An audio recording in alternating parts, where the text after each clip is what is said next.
Comme chaque année, No Life va au Tokyo Game Show pour une édition 2011 qui commence dès le jeudi matin par une conférence Sony consacrée au lancement de la PS Vita qui se rapproche.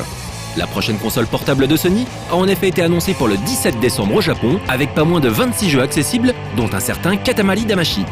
Mais laissons plutôt la parole à Anne qui nous donne son feedback de Tokyo sur les temps forts de cette conférence très attendue qui fait suite à celle donnée mardi par Nintendo. La guerre des portables a bel et bien commencé. Aujourd'hui, c'était le premier jour du TGS et le matin, il y a eu une conférence sur la PlayStation Vita, une conférence qui a duré 1 heure où on a présenté la console. Donc c'est à peu près les mêmes choses qui ont été présentées à l'eCube, sauf que cette fois, c'était quand même très orienté sur la réalité augmentée ainsi que tout ce qui est sur cloud computing avec notamment la PlayStation Suite, donc une espèce de plateforme nébulaire qui va rassembler tous les projets, enfin toutes les machines de Sony en même temps, donc que ce soit PS3, PSP, aussi les nouvelles tablettes de Sony, les Xperia, donc voilà, tout ça, ça va marcher sous Android. Et ils nous ont fait une petite démonstration aussi de kit de développement d'appli où tu vas pouvoir développer des trucs très simplement. Donc vraiment, Sony l'a mise absolument tout sur le multiplateforme et fait un petit clin d'œil à la Wii U parce que voilà, c'est-à-dire qu'on va pouvoir, il y a des jeux PS3 auxquels on va pouvoir jouer sur sa PS Vita, donc PSV, PS Vita, et par exemple, ou des jeux qui vont pouvoir se jouer à deux. Donc par exemple, là, on avait une démonstration de Little Big Planet où il y en a un qui jouait sur la PS3 et l'autre avec la PS Vita l'aidait à tracer son chemin, etc. On a vu aussi qu'il était possible de s'échanger des photos, des vidéos en faisant glisser les trucs d'une tablette à l'autre, etc. Donc c'est un petit peu ce qu'on a vu avec la Wii U, c'est-à-dire qu'on va pouvoir transférer ces photos d'une plateforme à une autre, etc. Et il y a aussi, ils ont montré le logiciel Tornay. Alors ce logiciel n'est pas sorti en France, mais au Japon ça marche du feu de Dieu. C'est un logiciel de télévision qu'on branche sur la PS3, donc c'est de la télévision digitale, donc avec de la TNT, mais ça permet surtout c'est un enregistreur, donc ça permet d'enregistrer ses émissions de télé favorites.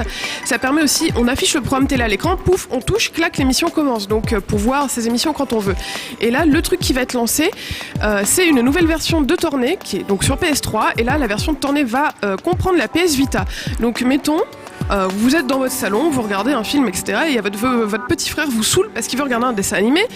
Et ben vous lui filez la PS Vita, il va dans sa chambre, il allume Tornay, il peut regarder son dessin animé, alors que vous êtes en train de regarder un film dans le salon. Et ça, c'est quand même...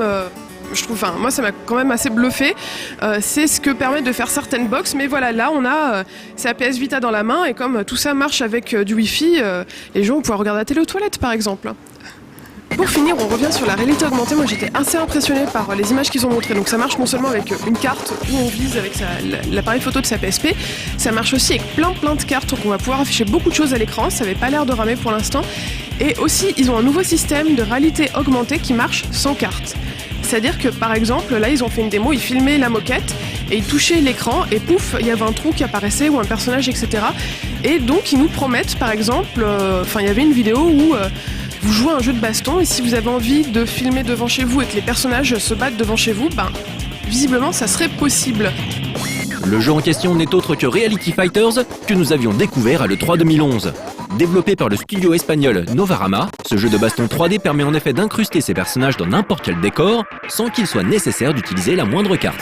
D'autres informations par rapport à la PS Vita ont aussi été annoncées comme le nombre de jeux au lancement, les éditeurs tiers qui travaillent pour. Le truc que tout le monde attend évidemment c'est le prix, donc ça sera 249 € pour la version Wi-Fi et 299 pour la version Wi-Fi plus 3G. On vient de voir la conférence Sony qui a eu lieu le matin du premier jour. Ensuite on va aller voir le salon lui-même, donc c'est-à-dire les jeux, les éditeurs, les interviews, tout ça dans les prochains 100%.